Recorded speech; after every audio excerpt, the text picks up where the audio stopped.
नमस्कार, मैं डॉक्टर शिखा त्रिपाठी आज आप सबसे गोस्वामी तुलसीदास जी के लोकनायक स्वरूप पर चर्चा करूंगी। गोस्वामी तुलसीदास किसी परिचय के मुहताज नहीं है। पिछले व्याख्यान में मैंने आप सबसे गोस्वामी तुलसीदास के जीवन परिचय, उनके व्यक्तित्व के विषय में चर्चा की थी। तो आज उस चर्चा को आगे बढ़ाते हुए हम गोस्वामी जी के लोकनायक रूप की चर्चा करेंगे। गोस्वामी तुलसीदास जी को लोकनायक क्यों कहा जाता है? गोस्वामी तुलसीदास भारतीय जनता के सच्चे प्रतिनिधि थे। समाज की व्यवस्था नष्ट होने पर, उसके पथभ्रष्ट होने पर किसी न किसी महान पुरुष या लोकनायक का अवतरण होता है, जिसने जो समस्त विरोधों को शांत कर मंगल की वर्षा करता है। ऐसे ही मंगल की वर्षा करने वाले कवि के रूप में हम गोस्वामी तुलसीदास जी को जानते हैं। महाभारत के पश्चात भारत प्रत्येक क्षेत्र में अव्यवस्थित हो गया था। दुर्योधन आदि दुष्ट राजाओं के अंधविश्वासों और कुरीतियों को दूर करने के लिए गौतम का आविर्भाव हुआ। उनकी लोकनायकता भारत में ही नहीं अपितु अर्ध विश्व में व्याप्त है। और जिस समय गोस्वामी तुलसीदास जी का आविर्भाव हुआ, समाज में इसी तरह की अराजकता व्याप्त थी। तो तत्कालीन अव्यवस्थित समाज और उस अव्यवस्थित समाज में गोस्वामी जी की भूमिका क्या रही, उसके विषय में हजारी प्रसाद द्विवेदी जी कहते हैं कि लोकनायक वही हो सकता है जो समन्वय करे। कृष्ण, बुद्ध, तुलसी आदि सभी लोकनायक समन्वयकारी थे। भगवान कृष्ण और बुद्ध देव समन्वय करने में सफल हो सके थे और गोस्वामी तुलसीदास के समय में भी भारतीय जनता समाज में आंतरिक एवं बाह्य दोनों प्रकार की विशृंखलता फैली हुई थी। समाज के सामने कोई अच्छा आदर्श नहीं था। उच्च वर्ग विलासी था तथा निम्न वर्ग की दशा अत्यंत हीन थी। ऐसे दरिद्र, अशिक्षित और रोगग्रस्त होने के कारण समाज में अत्याचार के शिकार यह वर्ग बन रहा था और वैरागी हो जाना उस समय साधारण बात थी। इसी संदर्भ में कुछ पंक्तियां गोस्वामी जी की हैं।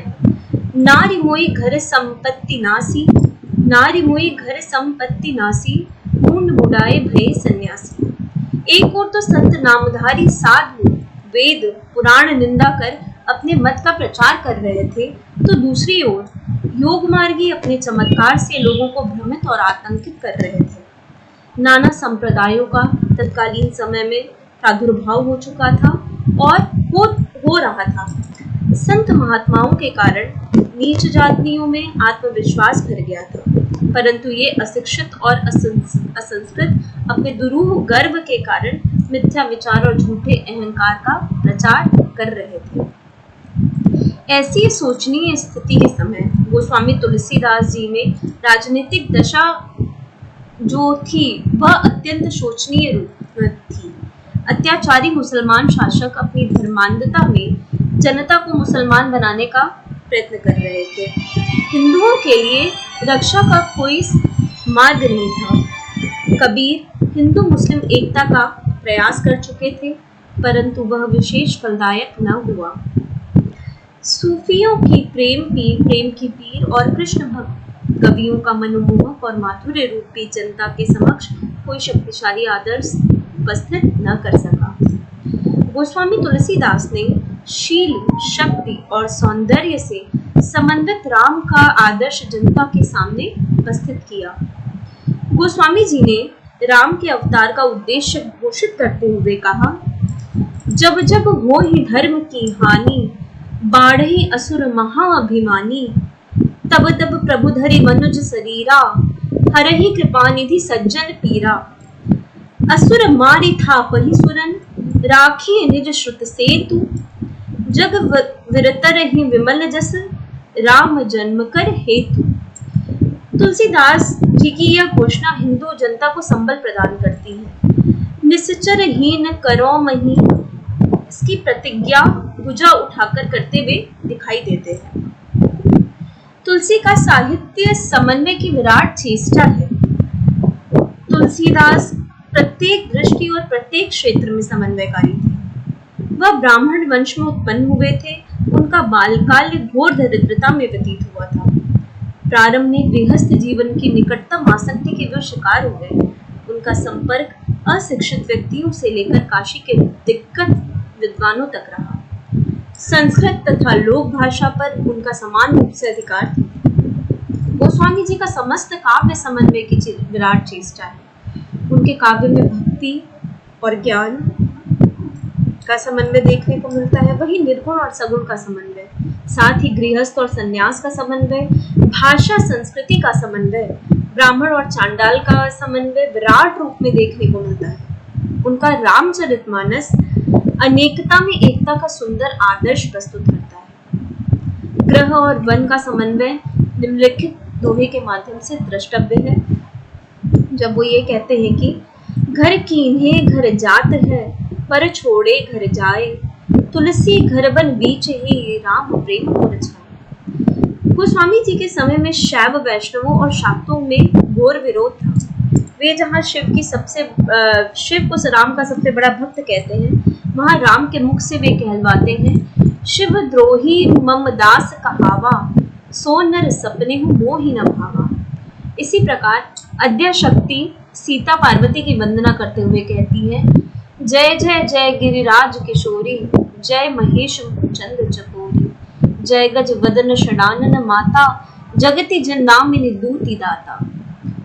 वह कहती दिखाई पड़ती है। इसी प्रकार तुलसीदास जी ने विनय पत्रिका में अद्वैत, विशिष्टाद्वैत आदि विभिन्न वादों में समन्वय उपस्थित करते हुए कहा है कि को कह सत्य झूठ कह को, उभय प्रबल को माने, तुलसीदास परिहरि तीनों भ्रम, सो आपुन पहचाने। इस प्रकार गोस्वामी जी ने जहाँ शैव वैष्णव और शाक्तों में समन्वय किया, वहाँ ज्ञान कर्म और भक्ति में भी अनुपम समन्वय किया है। धार्मिक आडंबरों का विरोध गोस्वामी तुलसीदास ने खुलकर किया। उन्होंने कबीर के समान बाह्य आडंबरों का विरोध कर समाज में एकता और समत्व की भावना की स्थापना करने का प्रयास किया, किंतु कबीर की तरह उन्होंने कटु खंडन मंडन नहीं किया। वे मर्यादावादी, वेद पुराण शास्त्र, मूर्ति पूजा, तीर्थ, वर्ण व्यवस्था तथा लोकमत आदि में पूर्ण आस्था रखते थे। यही कारण है कि हिंदू समाज में इतने अधिक लोकप्रिय वे हुए। उनके काव्य ने तत्कालीन समाज का परिष्कार नहीं किया, अपितु भविष्य के समाज की भी आधारशिला रखी। इसी प्रकार वे भविष्य दृष्टा और सृष्टा भी थे। यह कहना असत्य न होगा कि आज का उत्तरी भारत गोस्वामी तुलसीदास जी का ही रचा हुआ है। अतः समन्वय की विराट चेष्टा की भावना के कारण तुलसी का काव्य आज भी हिंदू जनजीवन का कंठहार बना है। उसका शिक्षित और अशिक्षित दोनों में सम्मान है। अतः निर्विवाद है कि तुलसी कवि, भक्त, सुधारक, भविष्य सृष्टा और लोकनायक सभी कुछ थे। गांधी जी ने राम राज्य की भावना तुलसी के मानस से ही ग्रहण की थी। आशा करती हूँ गोस्वामी जी का लोकनायक रूप आप सभी को समझ आया होगा। गोस्वामी जी के जीवन के अन्य पक्षों पर, उनके काव्य के अन्य पक्षों पर मैं आप सबसे अगले व्याख्यान में बातचीत करूंगी। तब तक के लिए